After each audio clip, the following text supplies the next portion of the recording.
जिन्होंने सरबजीत सिंह को मारा था उनको गोलियां मारकर जो उनकी हत्या हो गई है। मैं यही कहना चाहती हूँ कि जैसे हम कहते हैं कि कर्मों का फल यहीं पर ही मिलता है, ये उसके कर्मों का ही फल है। ये साजिश है पाकिस्तान की सरकार की, क्योंकि यही एक इकलौता इंसान था जो कि इस टाइम पे जेल के बाहर था। ये इंसाफ नहीं हुआ है। इंसाफ तब होता अगर दुनिया के सामने इनका चेहरा बेनकाब होता। कि हमें और प्रयास करने चाहिए ताकि एक और सरबजीत वहाँ पर ऐसी मौत ना मरे।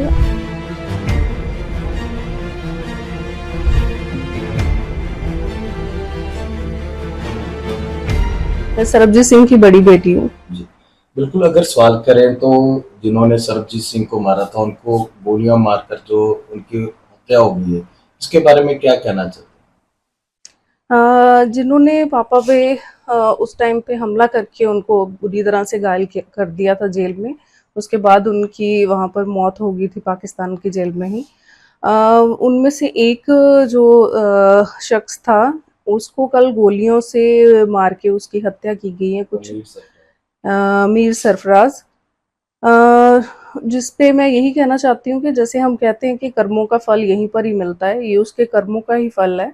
लेकिन इसके साथ ही मुझे लगता है एक बहुत बड़ी साजिश भी है ये पाकिस्तान की ही सरकार की तरफ से, क्योंकि ऐसे हो सकता है बहुत सारे राज हों जो उनको लगता हो कि बाहर ना आ जाएं दुनिया के सामने, क्योंकि ये भी एक पाकिस्तान सरकार की और वहाँ की एजेंसियों की ही एक मिलीभुगत के जो है कारण इन्होंने एक साजिश रच के ही मेरे पापा का वहाँ जेल में कत्ल करवाया था।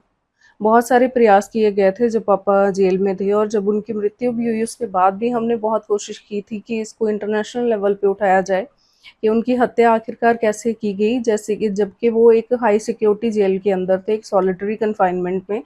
ऐसी जगह पे जाना किसी आम कैदी जो बाकी वहाँ पर रह रहे थे उनके बस की बात नहीं थी, बिना के अथॉरिटीज़ के वहाँ मिलीभुगत के।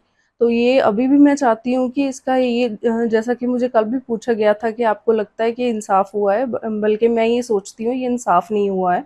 इंसाफ तब होता अगर दुनिया के सामने इनका चेहरा बेनकाब होता।